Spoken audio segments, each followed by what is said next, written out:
Sir গরমের জন্য প্রচুর সোয়েটিং হচ্ছে, এই সোয়েটিং এর কারণে কিন্তু দেখা যায় পানি শূন্যতা হচ্ছে। এক্ষেত্রে আপনার পরামর্শ কি সাধারণ জনগণ যারা রয়েছে এবং স্পেশালি জানতে চাই যারা কিডনি জনিত সমস্যায় ভুগছে? এর ক্ষেত্রে যেটা বেশি অসুবিধা হয় সেটা হচ্ছে প্রচণ্ড ঘাম, যেটা আমরা সোয়েটিং বলে, এটা হয়।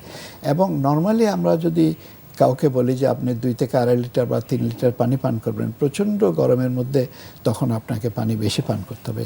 সাধারণভাবে আমরা 2.5 থেকে 3 লিটার বলি, এসব করতে 3-4 লিটার পানি পান করতে হতে পারে। প্রচণ্ড সোয়েটিং হলে, প্রয়োজন হলে আরও বেশি। অনেক সময় দেখা যায় যে ব্লাড প্রেশার কমে যায়, এত সোয়েটিং হচ্ছে। ইলেকট্রোলাইট ইমব্যালেন্স হয়, আমি একটু আগে বলছিলাম কিডনি ইলেকট্রোলাইট ব্যালেন্সটা মেনটেন করে। সোডিয়াম পটাশিয়ামের ইমব্যালেন্স হয়।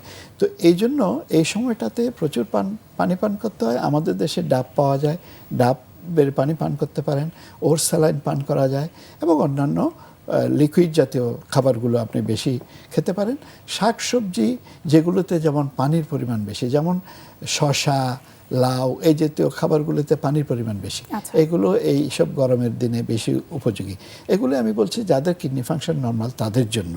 কিন্তু যাদের কিডনি ফাংশন নর্মাল না, অর্থাৎ ক্রনিক কিডনি ফেইলিউর আছে, ক্রনিক কিডনি আছে, তাদের ক্ষেত্রে ব্যাপারটা একটু জটিল।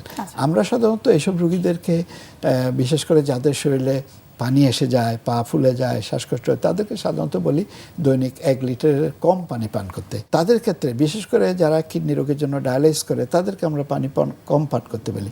এই ক্ষেত্রে এইসব রোগীদের জন্য ব্যাপারটা একটু ক্রিটিক্যাল। তারা তাদের ডাক্তারের পরামর্শ নিয়ে অন্য সময় যে পরিমাণ পানি পান করতেন তার চেয়ে একটু বেশি পানি পান করতে হবে।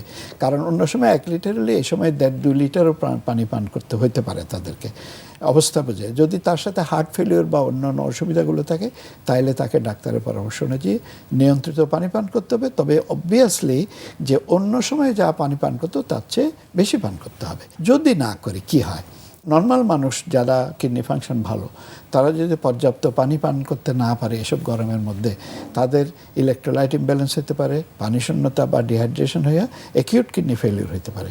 অ্যাকিউট কিডনি ফেলিউর কিন্তু যদি অনেক সময় রোগী বুঝতে না পারে, এটা ঠিকমতো হাইড্রেট করা না হয়, মানুষটাকে পরিমিত পানি দেওয়া, সেটা অনেক সময় একটা জটিলতার দিকে চলে যেতে পারে। এই জন্য যারা কিডনি ভালো আছে তাদেরকে আরও বেশি সতর্ক থাকতে হবে এবং তাদেরকে সান এক্সপোজার অ্যাভয়েড করতে হবে। বিশেষ করে ক্রনিক কিডনি ডিজিজের রোগীরা, তারা ছায়া থাকতে হবে। ডায়ালাইসিস সেন্টারে যাওয়ার সময় তারা যাতে অতি ঘর্মাক্ত বা অতিরিক্ত গরম কোনো পরিবেশে, অনেকে বাসে করে যেতে হয়, সেসব জায়গাগুলো গণপরিবহন যেখানে তাপমাত্রা অত্যধিক, সেগুলো প্রয়োজনে অ্যাভয়েড করতে হবে। ব্যক্তিগত যানবাহন জোগাড় করে সেগুলোতে যেতে হবে। কাজেই এইসব ক্ষেত্রে অত্যন্ত সতর্কতার সাথে অগ্রসর হতে হবে।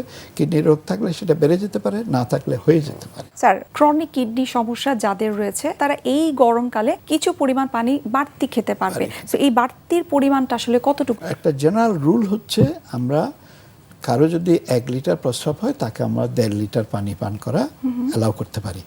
অত্যধিক গরমের জন্য তাকে আরও 500 আমরা বাড়তি দিতে পারি, এটা সাধারণ রুল।